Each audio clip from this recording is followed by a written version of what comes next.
कश्मीर की एक भीड़ भरी रैली, हजारों लोगों की मौजूदगी और उसी भीड़ के बीच छुपा हुआ एक बड़ा खतरा। सब कुछ सामान्य लग रहा था, लेकिन कुछ ही पलों में हालात बदल सकते थे। तभी दो सतर्क अधिकारियों ने समय रहते उस साजिश को समझ लिया और उनकी बहादुरी ने सैकड़ों लोगों की जान बचा ली। आइए 2D एनिमेशन के साथ समझते हैं। साल 2003। आज का दिन श्रीनगर के लिए बेहद खास था।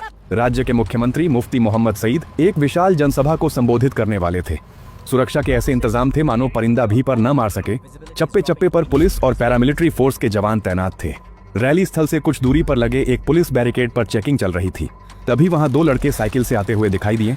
उनकी उम्र बमुश्किल 17 से 18 साल रही होगी। चेहरों पर मासूमियत थी, लेकिन उनकी आंखों में एक अजीब सी बेचैनी तैर रही थी। वे सीमा पार से आए थे, ट्रेनिंग याफ्ता, जिनके दिमाग में जहर और बैग में मौत भरी थी। रुक जाओ, बैरिकेड पर तैनात एक अनुभवी गार्ड तारिक ने हाथ का इशारा करते हुए कड़क आवाज में कहा। दोनों लड़कों ने साइकिल के ब्रेक लगाए। उनके माथे पर इस सर्द मौसम में भी पसीने की कुछ बूंदें छलक आई थी। कहाँ जा रहे हो तुम दोनों, और इस वीआईपी इलाके में साइकिल से क्यों आए हो? तारिक ने अपनी बंदूक को थोड़ा कसकर पकड़ते हुए पूछा। उसकी तेज नजरें लड़कों के हाव भाव पड़ रही थी। उनमें से एक लड़के ने, जिसका नाम आदिल था, अपनी घबराहट को छिपाते हुए मासूमियत से कहा, जनाब, हम तो मुफ्ती साहब को सुनने जा रहे हैं।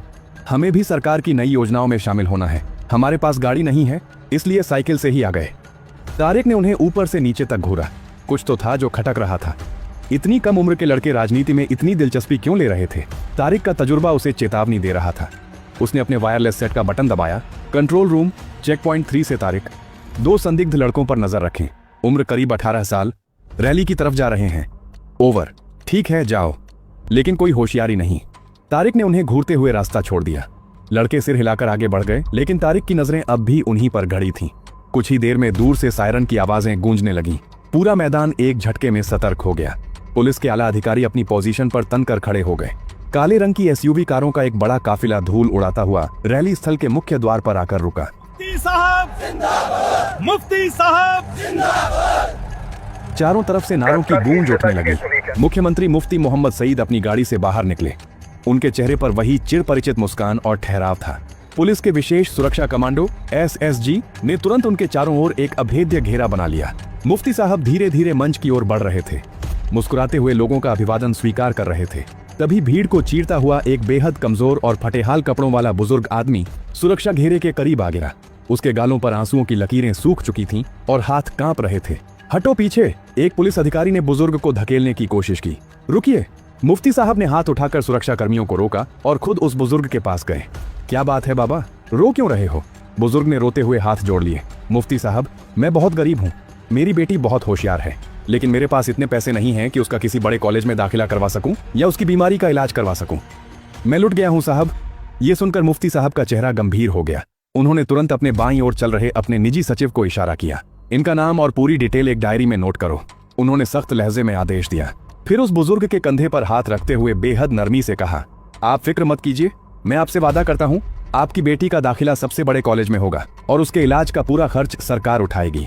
भीड़ में एक बार फिर तालियों की गड़गड़ाहट और नारों की आवाज गूंज उठी। मुफ्ती साहब आगे बढ़कर मंच की सीढ़ियां चढ़ने लगे। मंच पर राज्य के बड़े बड़े अधिकारी और मंत्री पहले से मौजूद थे। मुफ्ती साहब बीच में रखी मुख्य कुर्सी पर आराम से बैठ गए, लेकिन मंच के ठीक सामने भीड़ के बीच मौजूद सुरक्षा कर्मियों में से एक की सांसें तेज हो रही थीं। यह वही गार्ड तारिक था। तारिक की नजरें भीड़ में उन्हीं दो लड़कों को ढूंढ रही थीं। अचानक उसकी निगाह एक कुर्सी पर बैठे उस लड़के आदिल पर पड़ी, लेकिन तारिक के पैरों तले जमीन खिसक गई। दूसरा लड़का कहाँ है? तारिक ने पागलों की तरह चारों तरफ देखा। उसका साथी गायब था। पसीने की एक ठंडी बूंद तारिक की रीढ़ की हड्डी से नीचे उतर गई। उसने तुरंत अपने कॉलर माइक का बटन दबाया।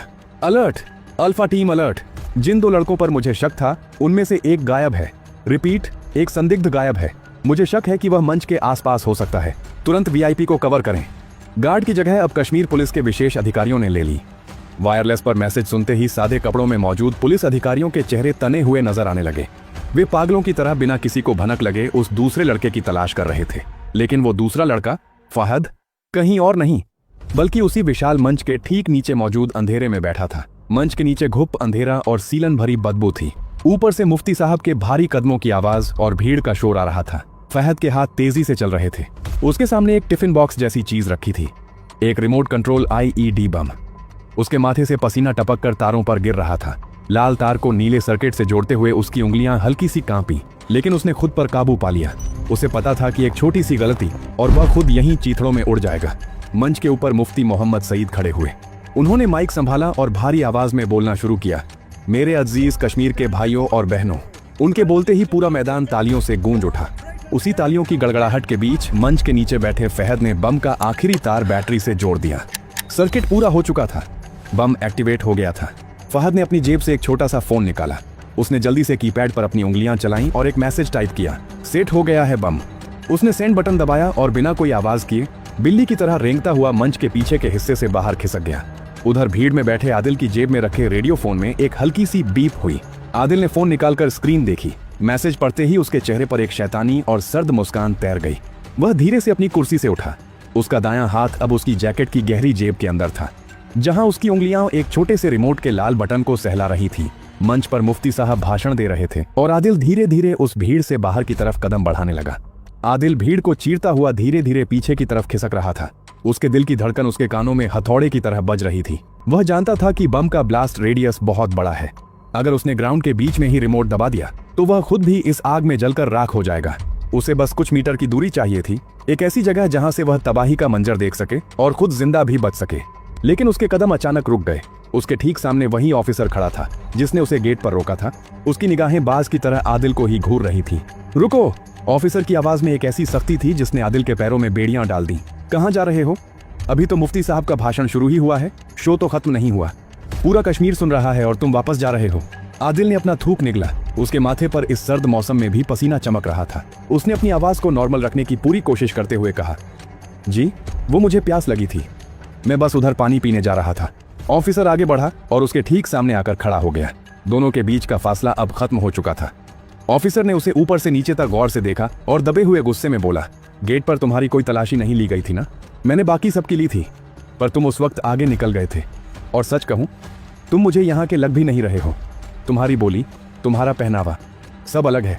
बताओ, कहाँ है तुम्हारा घर? किस मोहल्ले से हो तुम? घर का सवाल सुनते ही आदिल के दिमाग की नसें फटने लगीं। उसके पास इसका कोई सॉलिड जवाब नहीं था। उसका असली घर तो बॉर्डर के उस पार था, जहां से उसे मौत का ये खेल सिखाकर भेजा गया था। खौफ ने उसके होश उड़ा दिए। जैसे ही ऑफिसर ने उसका कॉलर पकड़ने के लिए अपना हाथ आगे बढ़ाया, आदिल ने अपनी पूरी ताकत लगाकर ऑफिसर के सीने पर एक जोरदार धक्का मारा। ऑफिसर का बैलेंस बिगड़ा और वह सीधे जमीन पर जा गिरा। पीछे मुड़कर देखने का वक्त नहीं था। आदिल ने ऐसी दौड़ लगाई जैसे उसके पैरों में आग लगी हो। जमीन पर गिरते ही ऑफिसर ने तुरंत अपनी ड्यूटी बेल्ट से रेडियो निकाला और चिल्लाया, कोड रेड, कोड रेड। एक लड़का नॉर्थ उत्तर डायरेक्शन की तरफ भाग रहा है। ब्लैक जैकेट, उम्र करीब 18 साल। उसे जिंदा पकड़ो, वह खतरनाक हो सकता है। पूरा सिक्योरिटी ग्राउंड अचानक अलर्ट पर आ गया। पुलिस ऑफिसर्स बंदूकें ताने उस दिशा में दौड़ने लगे। उधर आदिल सांस फूलता हुआ एक पुराने और विशाल चिनार के पेड़ के पीछे जा छिपा। उसकी सांसें धौंकनी की तरह चल रही थीं। उसने जल्दी से अपनी जेब में हाथ डाला और रिमोट बाहर निकाल लिया। उसका अंगूठा उस लाल बटन के ठीक ऊपर था। उसने सोचा, अब और इंतजार नहीं, चाहे मैं मरूं या जीऊं, काम खत्म करना होगा। लेकिन उसकी इस हरकत को कोई देख रहा था। वहीं पास में खड़ी एक 8 साल की कश्मीरी बच्ची, जिसने खूबसूरत फिरोजी रंग का फिराक पहना था, वह इस भीड़ और शोर से दूर वहीं खेल रही थी। उसने इस अजनबी लड़के को बदहवास हालत में भागते और पेड़ के पीछे छिपते देख लिया था। बच्ची की मासूम आंखों में डर और सवाल थे। जब पुलिस ऑफिसर्स हथियार ताने दौड़ते हुए आए तो उन्हें समझ नहीं आ रहा था कि लड़का अचानक कहां गायब हो गया। तभी वह छोटी बच्ची दौड़कर एक ऑफिसर के पास आई और अपनी छोटी सी उंगली से उस पेड़ की तरफ इशारा करते हुए मासूमियत से बोली, अंकल, वो वाले भाईजान अभी अभी भागकर उस पेड़ के पीछे छिपे हैं। बच्ची के इतना बोलते ही ऑफिसर्स की निगाहें उस पेड़ पर टिक गईं। बिना एक सेकंड गवाए ऑफिसर ने अपनी पिस्तौल निकाली और बिजली की तेजी से पेड़ के पीछे झपट्टा मारा। आदिल बस बटन दबाने ही वाला था कि ऑफिसर ने आगे बढ़कर उसके हाथ पर एक जोरदार लात मारी। रिमोट उसके हाथ से छिटककर दूर जमीन पर जा गिरा। अगले ही पल 2 और ऑफिसर्स ने आकर आदिल को जमीन पर पटक दिया और उसके दोनों हाथ पीछे मरोड़कर उसे दबोचना शुरू कर दिया। सर, मैंने कुछ नहीं किया, खुदा के वास्ते मुझे जाने दो, मैं बेगुनाह हूं। आदिल तड़पता हुआ और घबराते हुए चिल्लाने लगा। उसकी आवाज में अब पकड़े जाने की दहशत साफ झलक रही थी। लेकिन ऑफिसर ने उसकी एक नहीं सुनी। उसने अपना घुटना आदिल की पीठ पर रखा और तुरंत उसकी जेबों की तलाशी लेने लगा। तभी ऑफिसर की नजर जमीन पर गिरे उस छोटे से काले डिवाइस पर पड़ी जिसे आदिल ने गिरा दिया था। उसमें एक छोटा सा एंटीना और लाल रंग का बटन था। ऑफिसर ने उस डिवाइस को उठाया। उसका चेहरा गुस्से और खौफ से लाल हो चुका था। उसने आदिल के बाल पकड़े और उसका चेहरा ऊपर खींचते हुए दहाड़ा, जल्दी बोल कमीने, ये क्या है? कैसी चीज का रिमोट है ये? सच बोल, वरना यहीं भेजा उड़ा दूंगा। मौत को इतने करीब देखकर और पकड़े जाने के बाद आदिल का हौसला टूट गया। वह रोते हुए चिल्लाया, ये एक बॉम्ब का रिमोट है। स्टेज के नीचे फिट किया है मेरे साथी ने। उसे दबाते ही सब कुछ तबाह हो जाएगा। स्टेज के नीचे बॉम्ब। ये सुनते ही ऑफिसर के पैरों तले जमीन खिसक गई। वहां राज्य के मुख्यमंत्री बैठे थे, हजारों लोग थे। अगर ये बटन किसी के पैर के नीचे आकर गलती से भी दब जाता, सोचकर ही ऑफिसर की रूह कांप उठी। बिना एक सेकंड सोचे ऑफिसर ने उस रिमोट को जमीन पर रखा और अपने भारी पुलिस बूट से उसे तब तक कुचला जब तक कि उसके पुर्जे अलग नहीं हो गए। उसने उस रिमोट का कचरा बना दिया ताकि कोई शॉर्ट सर्किट या किसी भी तरह से सिग्नल स्टेज तक ना पहुंच सके। रिमोट तोड़ने के तुरंत बाद ऑफिसर ने अपना कॉलर माइक पकड़ा और पूरी आवाज में चिल्लाया, evacuate the VIP now. Stage के नीचे आईईडी बॉम्ब है। रिपीट, स्टेज के नीचे बॉम्ब है। बॉम्ब स्क्वाड को तुरंत स्टेज पर भेजो और स्टेज खाली कराओ। अगले ही पल रैली में एक हाईली कंट्रोल्ड अफरा तफरी मच गई। सिक्योरिटी कमांडोज एसएसजी ने तुरंत मुफ्ती मोहम्मद सईद को चारों तरफ से घेर लिया और उन्हें सेफली स्टेज से उतारकर उनकी बुलेट प्रूफ गाड़ी में बैठाकर वहां से निकाल दिया।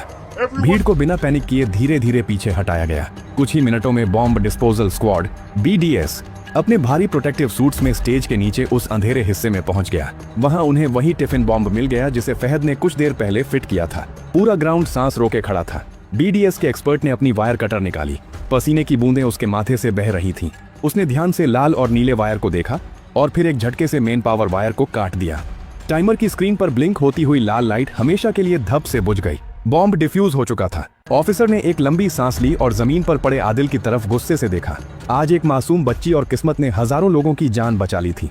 लेकिन कहानी अभी खत्म नहीं हुई थी। दूसरा लड़का फहद अभी भी आजाद था। यह वीडियो केवल जागरूकता और मनोरंजन के उद्देश्य से बनाया गया है। इसमें दिखाई गई कहानी काल्पनिक है और इसका उद्देश्य किसी भी प्रकार की हिंसा को बढ़ावा देना नहीं है। हम अपने देश के बहादुर अधिकारियों और सुरक्षा बलों की सतर्कता, साहस और जिम्मेदारी को सम्मान देने के लिए यह कहानी प्रस्तुत कर रहे हैं।